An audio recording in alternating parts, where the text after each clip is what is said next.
Hi guys! Kamusta po kayong lahat? So ngayon ay gagawa po tayo ulit ng General Love Reading. At kung bago pa lang po kayo sa channel ko, don't forget to hit like and subscribe para po updated kayo sa videos na i-upload ko. At paalala lang po, hindi po lahat ay makaka-resonate. So take what resonate and leave what doesn't. At sa mga gusto magpa-private reading, message nyo lang po ako sa Facebook, nasa description box below, tapos ipipin ko rin po, okay? So tingnan natin ngayon kaninong energy ang makukuha natin sa General Love Reading.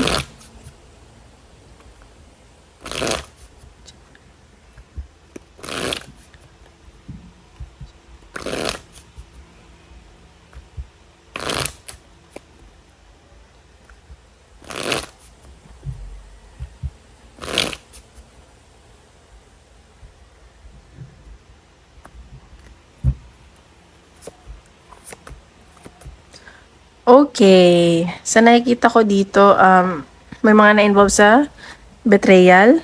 And, may third party pa. At nakita ko isa sa inyo ng person mo. Kasal ba kayo? Or may bala kayong ikasal? Ganyan. Eh, nakita akong money involved. Ayan, no? Parang nag-iingat ang isa sa inyo. Parehas kayong nagmamataas ng person mo. Mamatigas, ganun.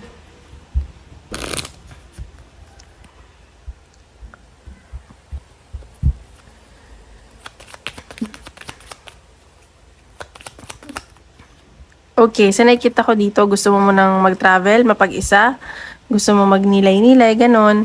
At sa nakikita ko, ayan, may nalaman ka siguro dito. Ay nga, baka nga may betrayal na nangyari. So, ikaw nagmamatigas ka na, nagkakaroon ka na ng boundaries, ganyan. So, nakikita ko na, ayun, nagpapakasimple ka lang, gusto mo lang mapag-isa. Ganon yun nasa sense ko. So, tingnan pa natin. Energy ng person mo. Energy ng person mo.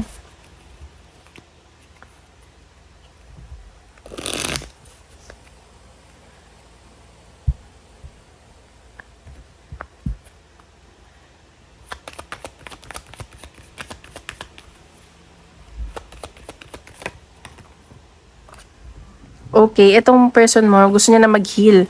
Nagiging ano lang siya, patient, ganyan. Gusto lang niyang maging okay na sa connection nyo. Like, mag-heal na siya. Ba natin? Tsaka parang gusto niya, nag-wish siya ng harmony, ganyan. See? Kasi ano may mga kasinungalingan siguro or may mga tinago siya or nagki-create lang siya ng illusion sa utak niya. Ganon. Natin.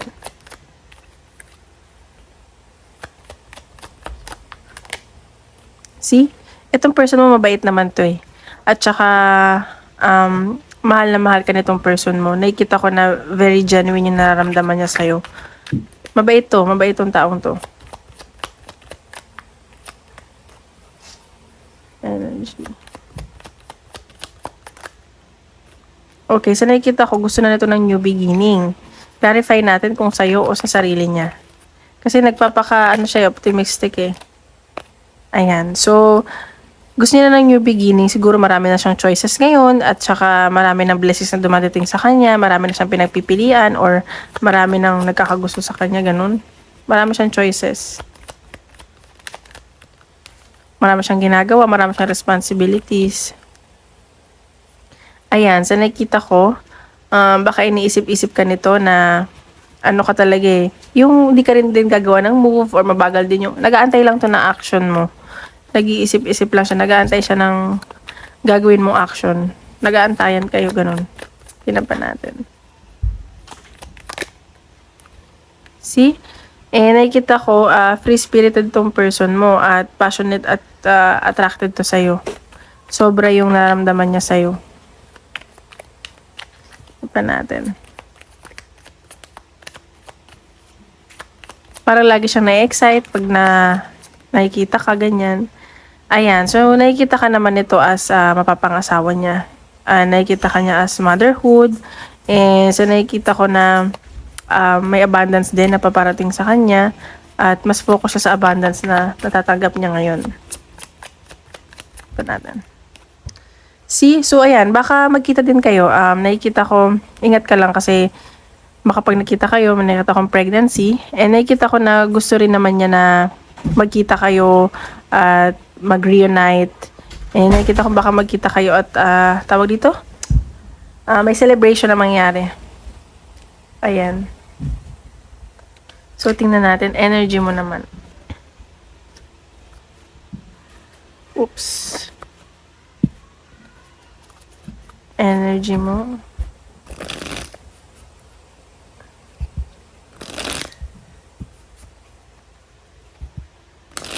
Gusto niya talaga magkita kayo. Baka nag-aantay lang to.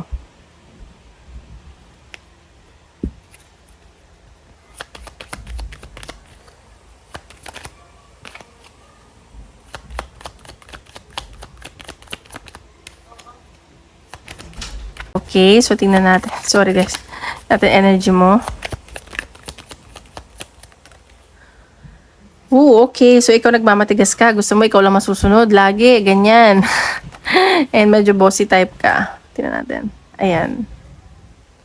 So, ito, ikaw, tawag dito. Parehas lang kayo na energy ng person mo. And nakita ko nagmamatigas kayo parehas. Nakakatawa. Same energy. Same energy.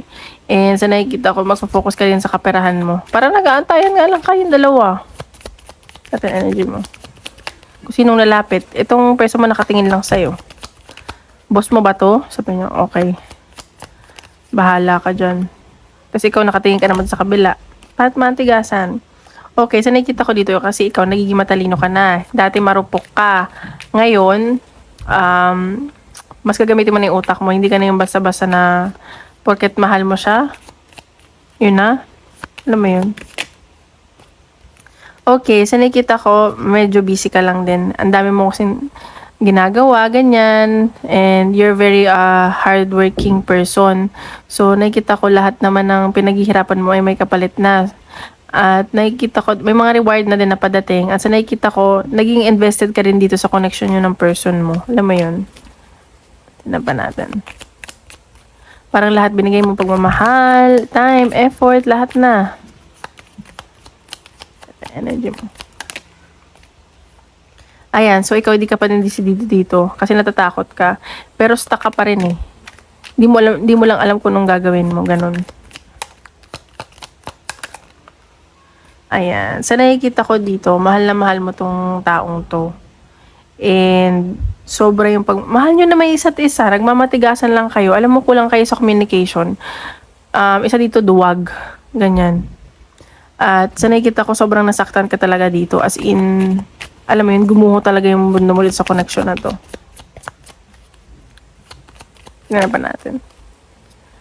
Ayan. So, ikaw, gusto mo na ng new beginning. Gusto mo na ng, ano mo yun, maayos.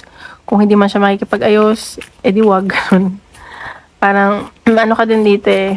Siguro, may mga inaalagaan pa. Ayan. So, may change ako na, may gusto kong change na mangyari dito. Or baka may mangyaring change sa inyong dalawa. Ay!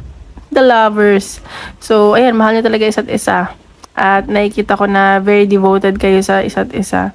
Medyo nahirapan ka lang, pero may swerteng paparating sa inyo. Ayan. May mga communication na paparating sa'yo. At mag-create ka na lang din ng boundaries. Matuto ka na lang din. Ganun yun ang sa sense ko. Okay, so tingnan pa natin. Asan yun? Cards. Tingnan pa natin.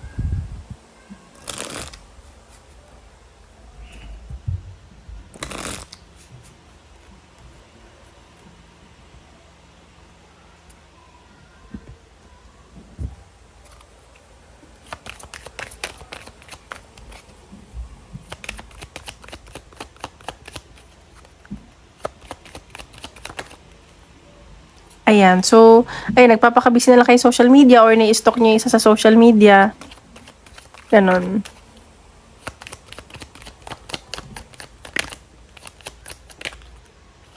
Ayan. So, him. So, baka ito yung person mo. Baka siya nag-i-stalk sa'yo. At nagmamatigas nga siya.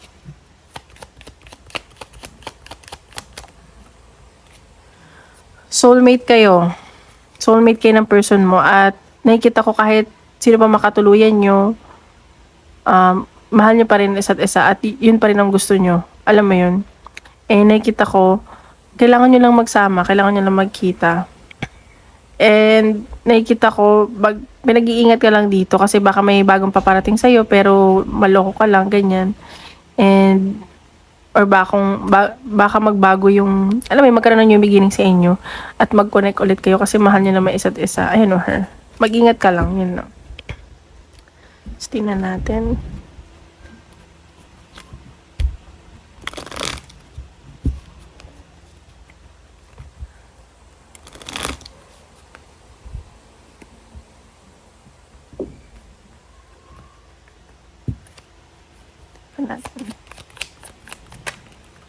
Ayan, so may swerteng paparating sa'yo, sa inyo ng person mo.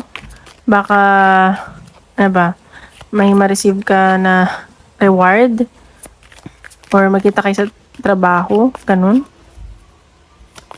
Or magkatrabaho kayo. May paparating na pera sa'yo at sa inyo. Ayan, so mag-ingat ka lang, wag ka lang daw mainitin ng ulo, ganyan. Ayan, wag ka mainitin ng ulo at wag matigas ang ulo. Ayan, kasi parang may mga conflict lang. Siguro wag mo na kayong, siguro pag nag-usap kayo, medyo mag-away kayo, mag-conflict kanyan. So, mag-hesitate ka. So, ayan. So, tingnan pa natin. Advice na universe. Meron dito matigas ang ulo at mainit na ulo. Baka yung person. Tig-isa kayo ng person, no? Ganyan. Advice.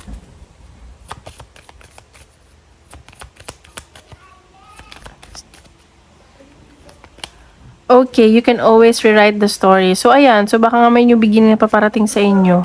And baka baguhin nyo yung mga dating nangyari, ganun. So, take a chance. So, ayan. Nasa sa'yo yan kung gusto mong bigyan siya ulit ng chance. Alam mo yun. So, tingnan pa natin. Sa career. Guys, don't forget to hit like and subscribe, okay?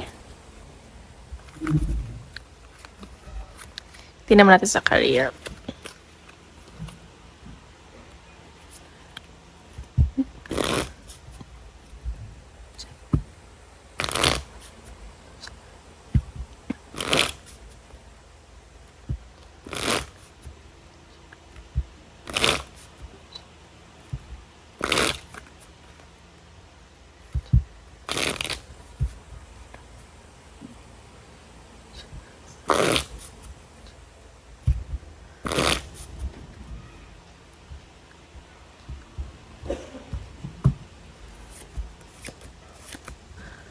Okay, sa career nakikita ko dito medyo nahihirapan ka na. And siguro dahil sa pamilya mo, ganyan. Sa nakikita ko, may pag-travel ako nakikita sa'yo at celebration. Ayan o, travel. So, ingat ka lang kasi baka may mga manloko sa'yo doon, masaktan ka lang. Ayan, may mga conflict, ganun. So, tingnan pa natin.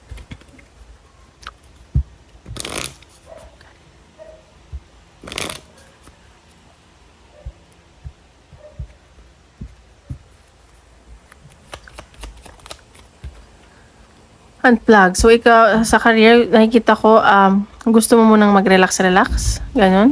And may gusto kang i-release dito. Siguro, sobrang bigat na nararamdaman mo or sobrang negative na nasa paligid mo.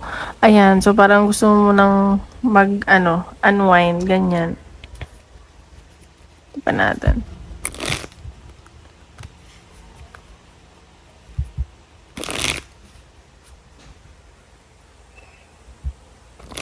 Or meron dito siguro dati mong trabaho and kinukuha ka nila ulit.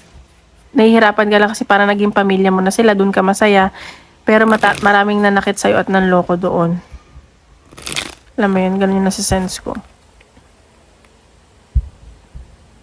Or mayroon dito may mga nagkakasakit pero push pa rin para sa pamilya.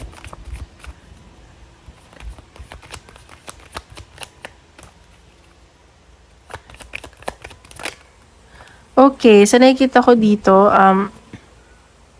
ayan, may goal ka talaga at may hinahabol ka talaga dito. Focus ka talaga sa kaperahan. Kahit sobrang nahihirapan ka na, nabibigatan ka na sa mga responsibilidad, alam mo yun, go ka pa din. Ayan, so nakikita ko may inaantay ka ditong pag-travel talaga. Nag-aantay ka around the world, out of the country.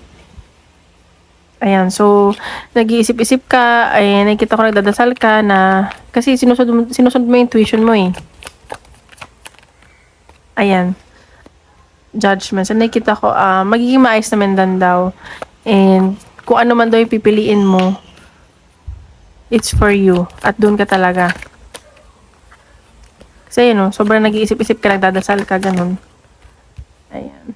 So, may nakikita ko dito, isang lalaki, medyo bossy. Gusto niya siya nasusunod. Baka boss mo to. Nag-aantay sa'yo. Ayan. So, may na-manifest ka nitong taong to. As in, nag-iisip to sa'yo. Tignan pa natin. Ayan. So, baka maraming tukso na lumapit sa'yo dun. So, mag-ingat ka lang. And protect yourself. Yun nakikita ko. Ayan, so nakita ko magiging masaya ka naman daw doon kasi passionate ka doon. So nakita ko kailangan mo nang magtipid, ganyan. So may mga new offers sa'yo. May success talaga na paparating sa'yo. So ayun, tingnan pa natin. Sa career. Kailangan mong maging madamot this time. Isipin ang sarili mo. Yun nakikita ko. Oops.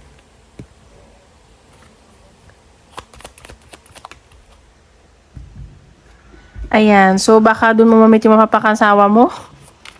Or very supported ka ng pamilya mo. Maraming nagkikare sa'yo. Maraming sa'yo. Nagmamahal. Ayan. Pero nakita ko dito, you should learn how to like be independent.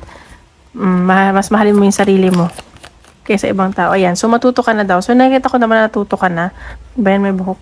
Ayan, so sa mga na-experience mo, may character development na ako nakikita dito. So baka ka na, mag-asawa ka na, baka dun mo ma-meet or mag-purchase ka ng home. So nagre-relax ka muna. So ingat ka lang sa mga taong sa tingin mo mga kaibigan mo pero hindi pala.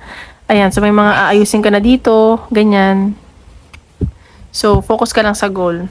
So tingnan pa natin, career.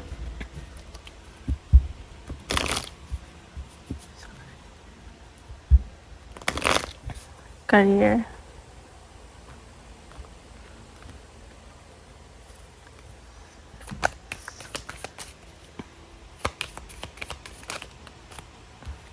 Okay, solitude. In silence, peace prevail. So, ayan, isipin mo lang daw yung peace of mind mo, tahimik ka lang doon, huwag ka nang makihalubilo masyado, at expect the wonders to emerge. So, may mga magaganda pang bagay na mangyayari sa buhay mo, may mga miracle pa, at nakikita ko divinely guided ka. So, ayan, walk in beauty. So, nakikita ko dito na parang, very charming ka, like, kahit anong gawin mo, kaya maraming taong inggit sa'yo, ganyan. Kasi parang maganda yung aura mo, ganun. So, ayan. So, isip kayo ng question. Tingnan natin. Tingnan natin.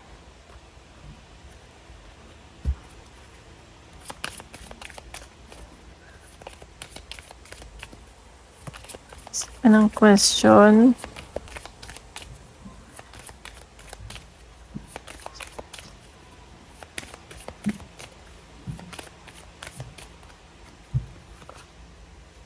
Trust. Ayan, so maniwala ka lang daw. May success na paparating sa'yo.